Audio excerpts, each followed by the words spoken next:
This camera gets me so excited for young content creators who are just entering into their journey. I wish I had something like this. The A6700 really is what I wish the Sony ZV-E1 was. It was marketed as a vlogging camera to us, okay, but it was $2,200. For the majority of people out there, the A6700 I think is the better option for vlogging than the ZV-E1.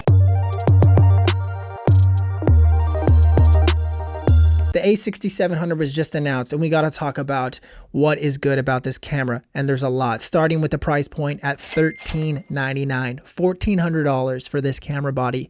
I literally cannot think of a better camera for that price point for what you get. I mean, value-wise, it's just an incredible camera that's going to get you amazing results for years to come, okay? So you got to think about the FX30 coming in at around $1,800 with the cinema style body, okay? This is $400 less than that, same sensor, and way better photo performance, okay? So this is a true hybrid shooter. If you are someone who likes to do wedding filmmaking, concert photography and video, any sort of marketing style video, and you are more of an entry level or you're earlier in your career and you don't have the money to justify spending $3,800 on an FX3 or something like that, or A7S3 or the A1, which I have right here, which is obviously $6,000, $6,500. You obviously don't want that, okay? So for $1,400, you get a true hybrid shooter. Incredible price point for the Sony A6700, okay? I love the redesign of the body. The grip really is more in line with what the Sony ZV-E1 is. So that grip is really nice.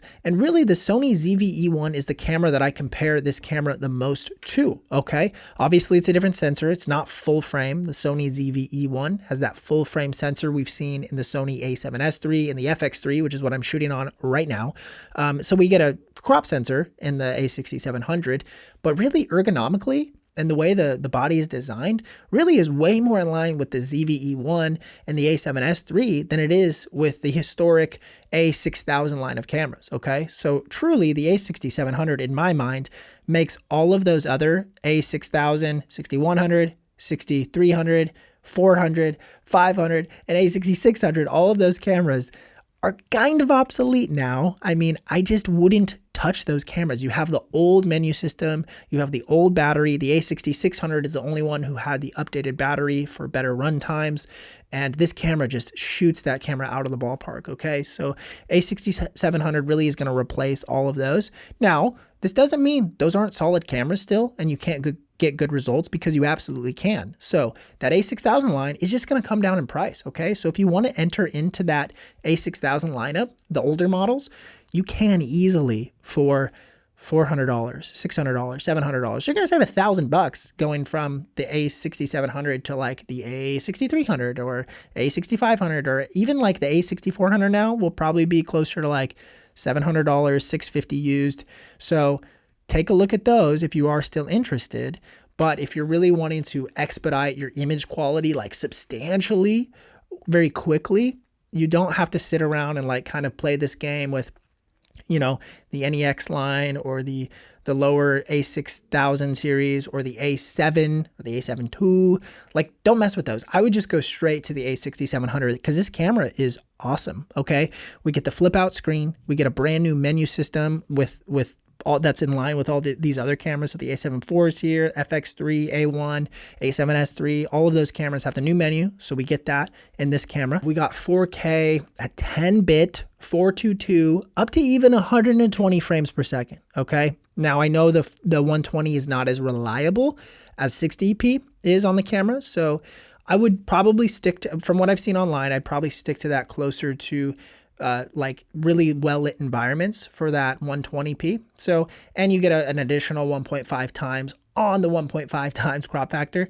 So you're shooting at like 3x focal lengths. So your 30 millimeter lens becomes like a 60 millimeter, 65, 70 millimeter lens. So it's going to be a pretty substantial crop, but not unusable. So if you're shooting, like want to shoot slow-mo stuff outside, sports might actually be a good thing to shoot at that extended crop range at 4K 120 for that super slow motion. You do have log shooting modes, but you don't get the Cine EI workflow that the FX30 has and the FX3 and the FX6 series, FX9. So you don't get the Cine EI, which is not the biggest deal. I don't think people really care about using exposure indexes in the A6700, so it's not a big problem for me. You can also upload LUTs directly to the camera, which I love. That's a great feature. So if you have LUTs that you typically shoot with or color correct with, you can now shoot with them in camera. That's awesome. This really is the first camera to have quality S-Log3 from the A6000 lineup, okay? So the A6700, reliable S-Log3 with the new color science, more in line with all the FX series, all the newer camera bodies, way better color science than the A7 III that I loved, shot on that camera for years, but you're gonna get way better S-Log3 quality out of the 10-bit color science of the A6700. You don't have bad rolling shutter in this camera. It's fine. It's gonna get the job done. You don't have to worry about it too much. You get a microphone input and a headphone jack, which is big time. You get USB-C streaming. So stuff like this, if you wanna make this video and put it out live, just hook USB-C right into your computer and you're live streaming. It's such an incredible option. Live streaming, I really think, is going to pick up steam in the video world. So that's a service I think you're going to want to be able to offer your clients and for yourself, okay? So be sure to be looking into the ability to live stream when you're thinking about purchasing a camera, okay? We also get USB-C power delivery, which is nice. That's going to be more in line with your MacBook workflows and your phone workflows even are pivoting to USB-C. So that's a reliable cable you'll probably have around your house. And then as far as lens options, let's talk about lenses for a second. So the beauty about crop sensors is this. You can literally use any lens that Sony has ever put out and put it on a crop sensor body, okay? Now you can't do this with the full frame lineup. There's tons of great, cool Sony glass out there, or even like Sigma or Tamron, third-party lenses, Rokinon, that are designed for the crop sensor format that you can't put on a full frame sensor without either entering into APS-C crop mode, or some of them don't even have that option, so you can't use them. So there's massive vignetting on a crop sensor lens if you put it on a full frame camera. Okay, so with the A6700, it opens you up to so many more lens options. And in 2023 and beyond, we've seen so many great quality APS-C lenses out there. So you don't have to break the bank to get a good quality piece of glass. So the A6700 invites you into that system where you can purchase any sort of lens you want for the body, okay? You can buy a fairly cheap, I mean, $1,400 for this camera. That's amazing. So you can buy a pretty cheap body and pair it with some cheaper glass and be shooting high quality stills, high quality video right off the gate. Sub $2,000, right? You're shooting incredible results. This camera gets me so excited for young content creators who are just entering into their journey. I wish I had something like this. I would have bought this for sure if I was newer in my career and I didn't have a camera body already. This is the perfect entry point for anyone who's like, I'm new to this, but I want to take it serious and I really want to invest in myself and invest in a future business to be ready to shoot content full time. I think the A6700 is the camera for you. The only trade-offs that I really see revolve around a few different things. First, the viewfinder is not the greatest. So if you're going to be doing professional photo work, you're probably going to want to maybe look at some other options. And it's not to say you won't get good results with the A6700, because you absolutely will. They're going to be incredible photographs. I'm excited to try it out and see what kind of photos this camera can take. But that being said, the viewfinder is not the greatest. It's fine. So if you're someone who like shoots weddings and you really need to rely on that viewfinder, you might have a tougher time getting used to that. You can of course use the back LCD screen, but even then that just feels kind of weird as a photographer. So check out the viewfinder, make sure it's going to suit your needs before you just go full blow and rely on this camera for your photography needs. Just check out, is the viewfinder enough for you? Because it's that weird like offset placement. I really wish the viewfinder could just be in the middle. That just makes for a way more ergonomic shooting experience.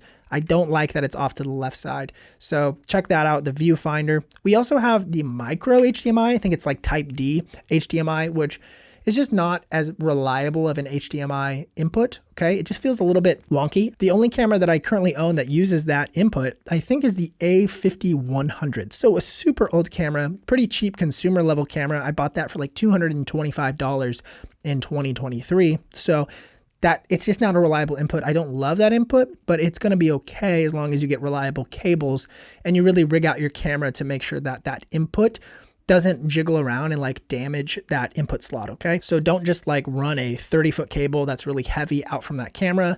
And you gotta treat your cables and your inputs, your microphone inputs, your HDMI inputs well. Treat them well so that they last a long time, okay? So the HDMI slot, I don't love that, but it gets the job done. I don't love having one card slot. I think it's okay. Honestly, some of these cards that are coming out, I use all of these pro grade cards. These are the pro grade cards that I use right here. I love these pro grade cards. These 256ers or the 128s. They're awesome for recording video. I really just have no real problems with recording to one SD card slot, okay? I used to do it when I shot on the Nikon system way back in like 2016, 2017. And when I switched to Sony, I've really never had a situation in which recording to the 2 card slots benefited me because I didn't lose the data in the first one to begin with, okay? So I've never had that problem before. So as long as the A6700 is sort of in line with what everything else is done in the ecosystem of the Sony world, it should be fine, okay? You shouldn't have problems with the one card slot. If you're having problems with the one card slot, it's probably something that you're doing. You're probably not purchasing reliable cards, or you're probably like causing the camera to overheat, or you're popping out the SD card before a file is finished being written to the card. So these are the things that typically create card corruption. So if you're don't do those things, you're going to be fine, okay? The A6700 really is what I wish the Sony ZV-E1 was. It was marketed as a vlogging camera to us, okay? But it was $2,200. Of course, it has a great sensor, but this camera, to me, personally, at the $1,400 price point, is a better vlogging camera. Why are you spending $2,200 on a vlogging camera with the ZV-E1? Purchase this and just buy a cheaper crop sensor lens, like a 16mm Sigma lens or something like that. And that's going to be just fine for your vlogging needs. It's going to look awesome. It's going to be a cheaper entry point into the system. And you get a higher resolution sensor that takes way better photos. So for those vloggers out there who also like to take pictures on their vlog trips, that's going to be a way better option. So I see this A6700 as a way better vlogging camera than the ZV-E1, okay? That doesn't mean you're going to get better sensor performance, but what it does mean is that the A6700 is probably a more practical solution for vloggers because of the price point. I don't know a lot of vloggers who just have a bunch of like, you know, thousands of dollars laying around to buy full frame vlogging cameras. If you have that, wonderful. But this is a way more like user-friendly, as you think about the ecosystem, right? Like what kinds of people do you think are making vlogs? Full-time or part-time? Like are these young creators? Are these new creators? Are they seasoned veterans? If you're a seasoned veteran and you're a full-time vlogger, you probably have access to get whatever camera you want. For the majority of people out there, the A6700 I think is the better option for vlogging than the ZV-E1. I really think Sony is going to sell hundreds of thousands, if not millions of this camera over the next 4 to 5 years. This camera is going to do incredible stuff in the Sony ecosystem. Consumers are going to love this camera. It's going to make people thousands of dollars in professional gig work, in photo work, in video work. This is going to be a great B camera to align with your FX30 or your FX3. Honestly, if it was me today, if I didn't have some of these camera bodies and I had to start over completely from scratch, I probably would go purchase the Sony FX3 as my A camera, with the audio input, the XLR handle, etc. So that's, you know, $3,800 off the rip. But then my B camera would be this camera, okay? Because the FX30 is the same sensor as the A6700 for $400 less, and you don't have to buy the audio handle. If you buy the audio handle, it's $2,200. So significant price difference there. And you get a great photo camera, okay? You don't get a good photo camera with the FX30, but you get a great photo camera with the A6700. So right there, if you need 2 camera bodies, this is my recommendation.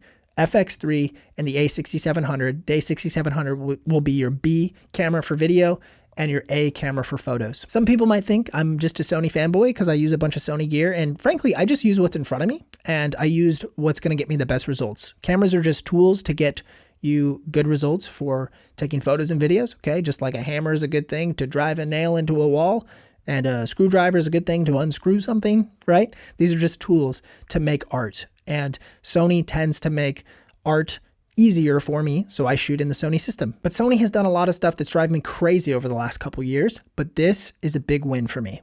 This is what I love. Sony, please keep giving us these kinds of camera bodies. These are great tools for young filmmakers to start on their video production career, to be able to make content full time. And again, that's what this channel is all about, right? This channel is about equipping young creators to be able to make content full time.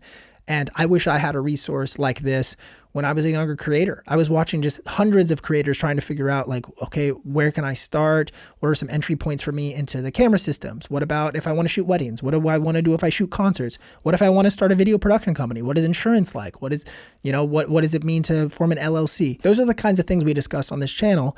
And camera tech is a great way to get people inspired to create art. So Sony, please keep giving us great camera bodies like this. This gets me and so many others so excited to invest in your systems, okay?